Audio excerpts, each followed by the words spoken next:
Okay, so just to be clear, we must obey the laws of the land. However, we have a higher priority as image bearers of Christ because we were born in God's image, right? We were created in God's image, rather. And so we have a higher allegiance to him. We have a higher responsibility to God, right? And so, but that doesn't mean he tells us not to obey the laws, that we must.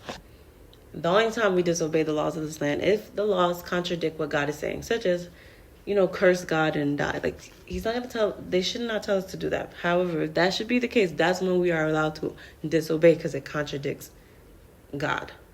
Okay? It contradicts God's rules and regulations. So, yes, we must obey the laws of the land. And even if we choose not to agree with the laws or agree with whatever it's saying, that doesn't mean that law does not exist.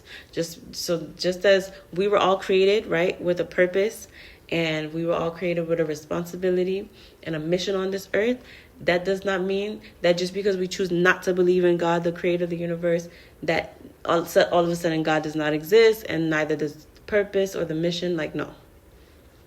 It still exists. Your purpose and the mission and God still exists, but it's just that you don't believe. You choose not to believe. And that doesn't mean that there's not a consequence to that. Got it? So, yes, just because, I just had to say that disclaimer because I know I say all the time, choose Jesus. And I'm going to continue to say that. But you do have the choice to not choose him too. You have the choice to not choose Jesus. And that doesn't mean that there won't be a consequence. Okay. Now, the Sadducees, we're going to learn about them. What about the resurrection? This next few scriptures, they talk about the Sadducees. Now, the Sadducees are people that didn't really believe in the resurrection. So they come to Jesus asking him a question about a brother who had, so it was 7 brothers. And one of them, the first brother, he married his wife. He didn't have no kids with her. And he dies, and then he leaves his wife to the next brother, the next in line.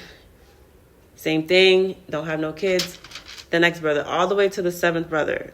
They all died now, and now the wife dies, and there's no offspring. So they want to know now. Their question to God is,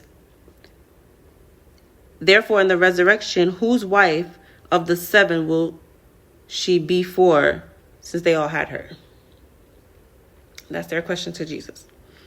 Now, Jesus answers and says to them, you are mistaken, not knowing the scriptures, nor the power of God.